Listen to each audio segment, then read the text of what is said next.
Obviously, the number one subject is the assassination attempt on former President Donald Trump. Thankfully, he's okay. Unfortunately, one person lost their life due to this assassination attempt, and others are wounded, and our thoughts and prayers are with them. What I want to talk about right now is this idea that, we need to be more responsible with our rhetoric, because I believe we do. I believe in free speech, unfettered free speech, but with that becomes responsibility. I think the person to blame for the attempted assassination attempt of Trump is the person who pulled the trigger. We must never forget that. But it is worth having a conversation about rhetoric. I'm seeing a lot of critics of the Democrats right now, those who might be pro-Trump, but certainly critical of Joe Biden, and the Democrats saying, well, Joe Biden just recently said that we needed to put a bullseye on Trump.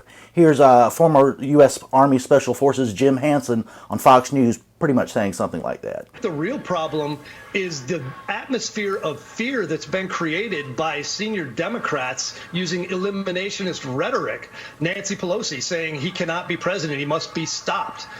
Biden himself said it's time to put Trump in the bullseye. So, Nancy Pelosi saying he must be stopped, well, that's what I would say about anybody in an election.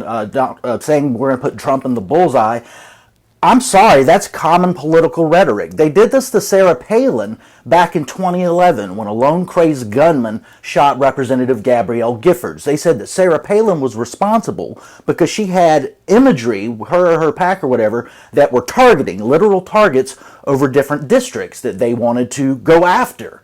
And different people on the Democratic side, the more left-leaning side, were trying to put that shooting on Sarah Palin. This is criticism of it right before the shooting. This is from MSNBC and Chris Matthews. Once again, this is the end of 2010. The shooting was in January, early January of 2011. She's put these things out. There's a picture of it out there. What do you make of that? Her putting out this picture of Democratic seats and where you got to target them. I really think that in this environment, that is crossing a line because that's crossing a line, is putting targets. No, I don't think so. That's just common political language about, targeting a district. That's not unusual. Here's another clip from MSNBC after the shooting. This is David Brock and Chris Matthews. But listen to how they talk about Sarah Palin and her choice of using targets for different districts. I think Sarah Palin likes to talk about blood. She likes to talk about reloading. There's something that she is generating in the base of the Republican Party by using this violent imagery that's very disturbing, but that works. And it works for her contributions. See, that's complete BS. Does anybody in their right mind think Sarah Palin over a decade ago was calling for violence against Congresswoman Giffords or anybody else? That was something they were concocting. I'm bringing that up right now in the aftermath of what's happened with Donald Trump to make a big distinction about what we're talking about when we're talking about being more responsible with your rhetoric. This is nothing. Saying Trump was in the bullseye, as Joe Biden did, is nothing. Nancy Pelosi saying he must be stopped, that could mean at the ballot box, means nothing.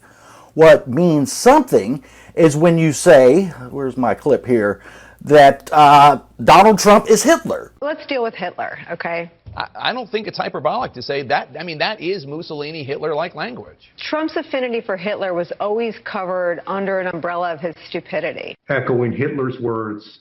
Listen to this. Well, Hitler was duly elected. Because if you're literally Hitler, who wouldn't want to stop you? While echoing the hateful rhetoric of Adolf Hitler. It echoes Hitler. That's the kind of language Hitler used in Mein Kampf. About vermin and Hitler and Mussolini. That's a horrifying clip. That's a fascist clip. Just going full on Hitler.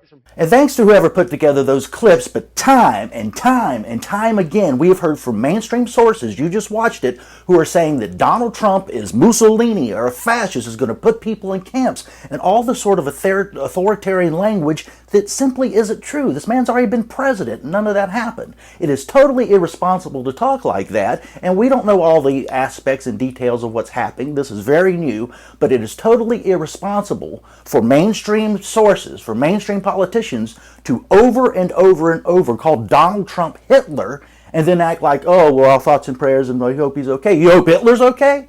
Be honest. This man is not Hitler. If you disagree with him politically, say so. Talk about policy. Talk about his tone, things you don't like. But don't say things that are so fantastical and so absurd like Donald Trump is Hitler, because when you do it over and over again, you are part of the problem, and maybe grow up a little bit and act like adults.